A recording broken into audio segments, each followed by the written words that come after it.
Hi, guys. My name is Dr. Onuoha. I'm the founder of this podcast. I'm very excited to introduce our guest today. His name is Dr. Babatunde Adewumi. Welcome to Health for Naija podcast. Thank you so much for having me. It's my pleasure. All right, so I'm going to give the audience an intro. So Dr. Adewumi is a public health physician, and he is the founder of Quinta Health. So Dr. Adewumi is very passionate about screening women for breast and cervical cancer. So we're going to hear him today. We're going to talk about the importance of cervical cancer screening. We're going to talk about cervical cancer and everything around cervical cancer on this particular episode. So I'm going to ask the first question. And the first question is, I'm going to call you Dr. Babatunde. So Dr. Babatunde, why is cervical cancer so problematic? Okay, thank you so much for having me on the podcast. This cervical cancer is very problematic because it's the second cause of cancer deaths worldwide amongst women, and it's like the third cause of cancer deaths worldwide also when we put men and women together. So it's so problematic. It's second to breast cancer when we talk about women. Statistics shows that about 1,000 women, for instance, in Nigeria, die from cervical cancer every year, and about 28,000 new cases of cervical cancer comes up every year. So it's very problematic also because it is caused by human papilloma virus, which is sexually transmitted.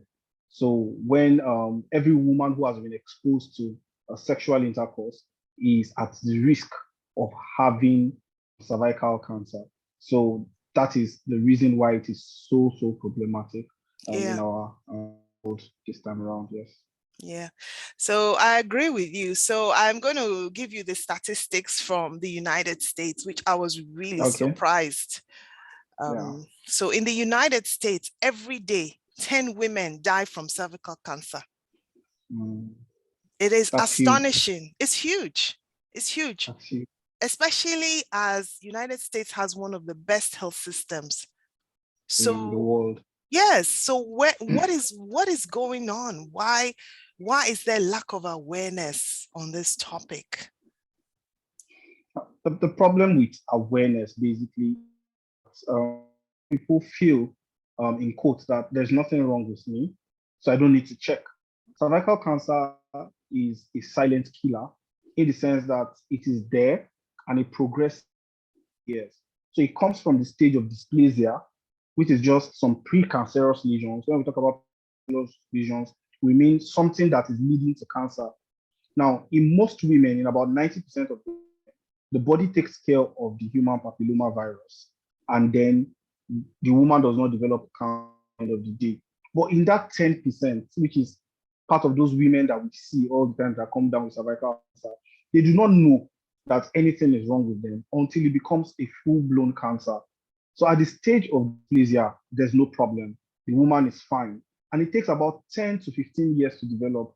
So if the woman, for instance, was exposed to sex at the age of, say, 15, I'm using a number that's very easy to calculate. Maybe at the age of 15, there's a possibility that she could develop cervical cancer between the ages of 25 to 30. So, and at those stages of development, nothing comes up. So a lot of people feel there's nothing wrong with me. Even people who have the information, oh, I don't have any symptom. Why should I go to the hospital?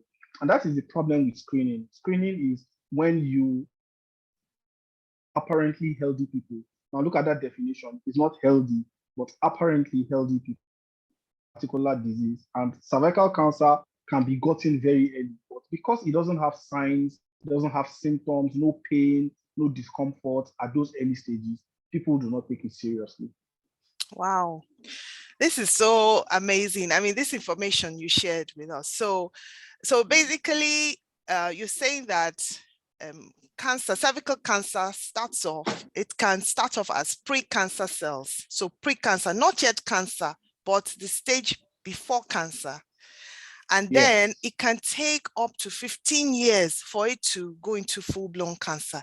Then the other thing you mentioned is that HPV, which is the human papilloma virus, which is the main cause of cervical cancer. Some women, if they get infected with human papilloma virus during sex, majority of women will clear it. That means it goes away on its own. On its own, yes. On its own, it goes, the yes. immunity clears it. The immunity clears, the immune system clears it, especially if they've had a vaccine, the HPV vaccine. So in those small percentage of women that don't clear this HPV infection, they now go on to develop cervical cancer. So you know, and what you're saying, it totally makes sense, because the age range around which cervical cancer is most common is around 30s, 40s, around that age range, and typically around age 51. So that makes sense, because the cancer has had 15 years to incubate. So from the age of sexual debut, which is the time of first sexual intercourse, this has had that time to incubate. So that's so that is so interesting. And that, when you look at screening now, you know, screening in, for instance, in Canada, they are starting their cervical cancer screening programs from the age of 25. And I think this is because, like you mentioned, the natural tendency of the body, you know, whenever the body comes in contact with any virus, it tries to clear it. And so, because if a woman has been exposed to the human papilloma virus, the body's immune system will try to clear it. To fight against it and to kill it off. Exactly, to fight against this human papilloma virus, so that it does not start to cause the cell to alter into cancer, to change into cancer. I just saw your tweet this morning where you sent out a tweet on HIV. Let me see if I can find it. You said people living with HIV should pay more attention to cervical cancer screening. And that's because cervical cancer is more prevalent, is more common in people who have immune suppression, and with HIV being a condition where they cannot mount that natural immune response and fight cancer. So that was a really good tweet. I'm going to retweet it. So thank you so much. when I saw it, I was like, oh wow, this guy is on point. I like, yes, I like this tweet. So I'm going to retweet it. Thank you.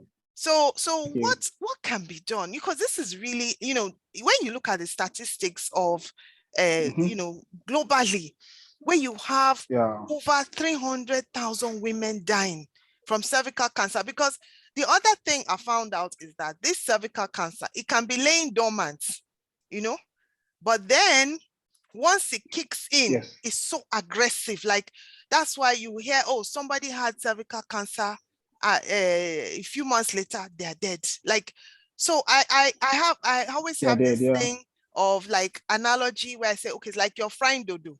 You know, when you put the dodo in the oil initially, it's not really browning. You have to wait a little bit. But then once that fire gets hot, if you don't take the dodo out of the pan, the dodo will just burn. It burns up. So that is how, to me, like trying to explain to women, look, it's like trying to fry dodo. You know, if you leave those cancer cells there over a period of time, if it starts to get hot in there, the thing just, I mean, it's so invasive, you know, it's quite scary. So what can be done, Dr. Babatunde? Okay, so thank you. The painful parts of cervical cancer, one of the reasons why I became so passionate about it, is that with coordinated action, cervical cancer is that cancer that can be eliminated. It stands the chance to be the first cancer to be eliminated. Why? Because it is tied to a particular cause, and we know the group of people that it affects. There's a vaccine to prevent the cause, and there is screening for the pre-malignant lesion. So I like to use examples of countries that are doing so well when it comes to this. Australia, for instance, is on its way to eliminating cervical cancer in their country. UK, the United Kingdom, is also one country that is on its way to eliminating cervical cancer. But Australia actually takes the lead. And when I took my time to study Australia, Australia vaccinates every child from the ages of 9 for cervical cancer. Now, what they are doing now is vaccinating just the girls, and they are graduating to a place where they vaccinate both the girls and the boys, such that there is no margin for error. Nobody misses vaccination for cervical cancer in Australia. Now, they had a problem with the places where they call these the aborigine areas and all that. But what they did was that they took those places seriously. They decided to ensure that those people had more access to the screening. In what's it called in Australia, for instance, now self-testing for cervical cancer is a thing. You can take the samples by yourself. They have self-testing everywhere. There's no barrier to testing in Australia. So every woman in Australia has access to cervical cancer screening, has access to cervical HPV, and they have prompt treatment for anybody who is positive.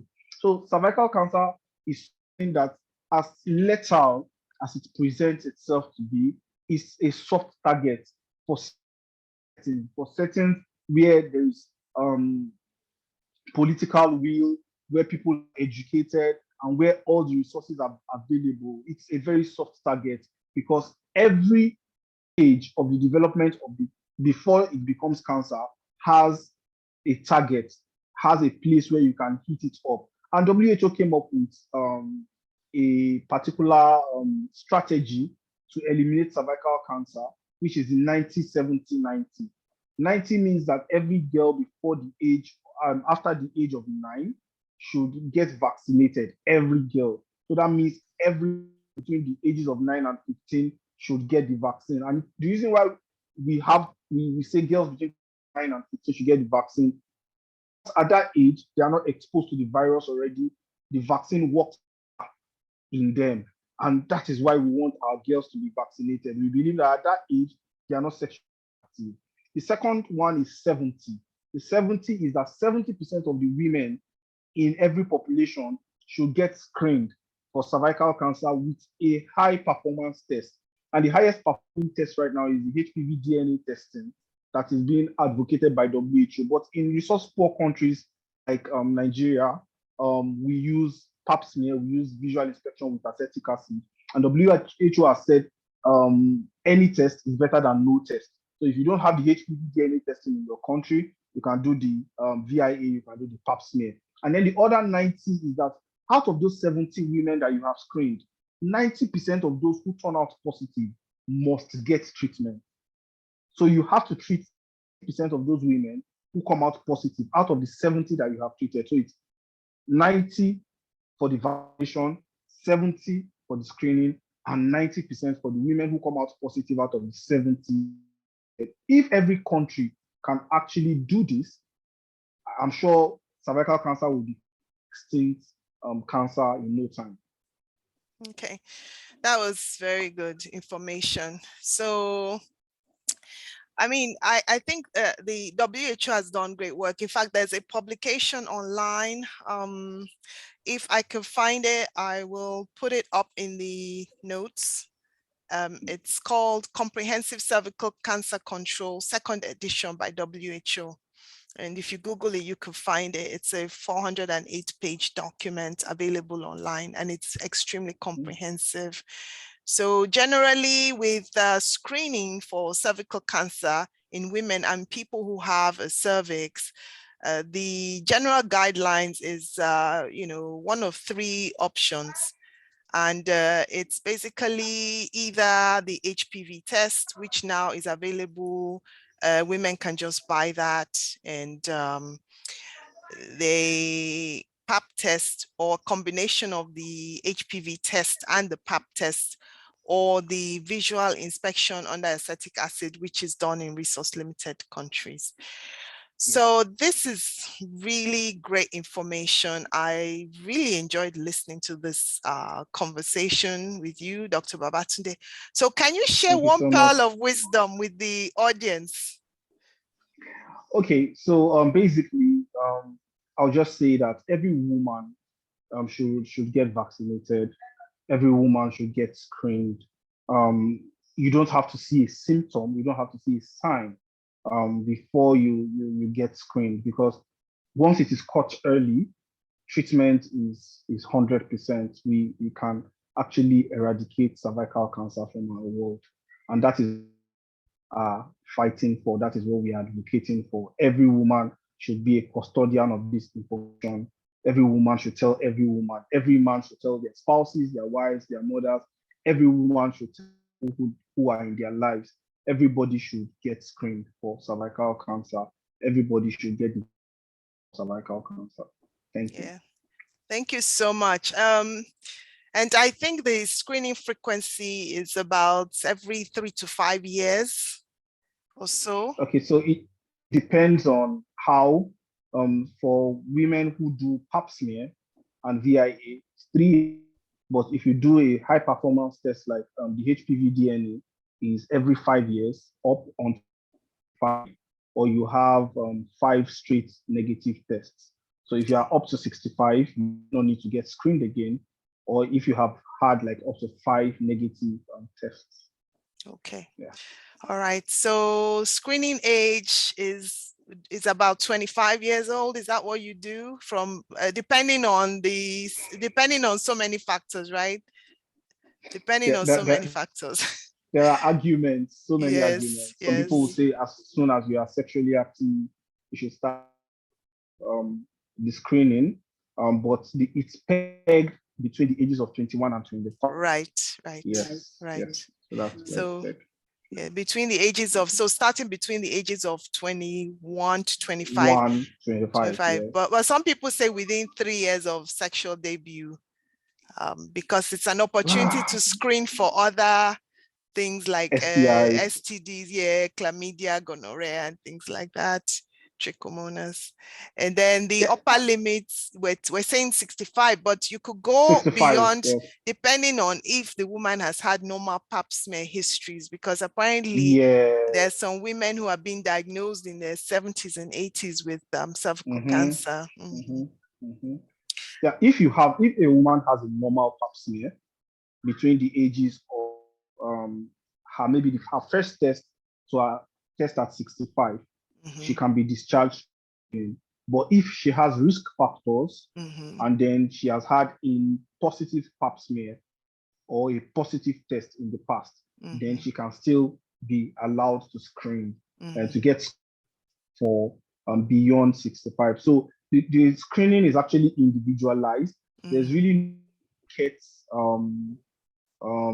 criteria for every woman. So the most important thing is at sexual debut. And then a lot of people think that, okay, dry humping, for instance, now is not part of sex. When it comes to HPV, dry humping, for instance, is of it. So because the virus is found on the skin and the mucosal surface. Yeah, skin to skin. Yes. Yeah. Like herpes. So it can actually get yes. So because the viruses also cause genital wax. Right. Also. Right. So a lot of people would say, oh, I have not had penetrative sex and all that. And there are so many things that are evolving. There are people actually share maybe sex toys now. Studies are ongoing to see if it can be their sex toys and all that. So some people will be like, no, I have never had sex before. I've only used sex toys and all that. So that is why it is always advisable. Like in some countries, I think in the UK at 21, they ask you for your pap smear, whether you are sexually active or not. So I think it should be pegged at sexual debut. I wouldn't wait 3 years after sexual debut, because there are so many things that people would not term sex that can actually put them at risk for cervical cancer. Absolutely. All right, Dr. Babatunde, thank you so much for this wonderful discussion. So where can we find you on social media? What are your handles? Please share. Okay. Yeah, so let me follow you. Okay, so all right. Okay. I'm on Twitter, and that is Nodamade. But you can look for Dr. Babatunde on Twitter. You can also look for Quinta on Twitter too. That is my organization's handle. at Okay. Quinta Health, Quinta, then Health. On Okay. Twitter, you look for Dr. Babatunde. Yes, when you search Dr. Babatunde, you find me on Twitter. Okay. So Twitter, you are at ENODAMADE. Okay. Yes, Okay, yes, Dr. yes. That's Babatunde. me, And then you Babatunde. have at Quinta Health, so QUINTAHEALTH. So, Yes. and then you have a website, quintahealth.com. So I'm going to put Dot. all the Yes. links in the notes, in the show notes Okay. of this All right. podcast, and you have your Uh, email address on your Twitter. So I am following you on yes. Twitter. How about Instagram? Are you on Insta? Yes, I'm on Instagram. Okay. I don't like pictures too much, but yes, I'm on Instagram. Okay. Adewumi Enoch. Okay. Adewumi Enoch is my handle on Instagram. Okay. Star Health also on All right. Instagram. All right. So Yes. I'm going to Yes. put that in the show notes.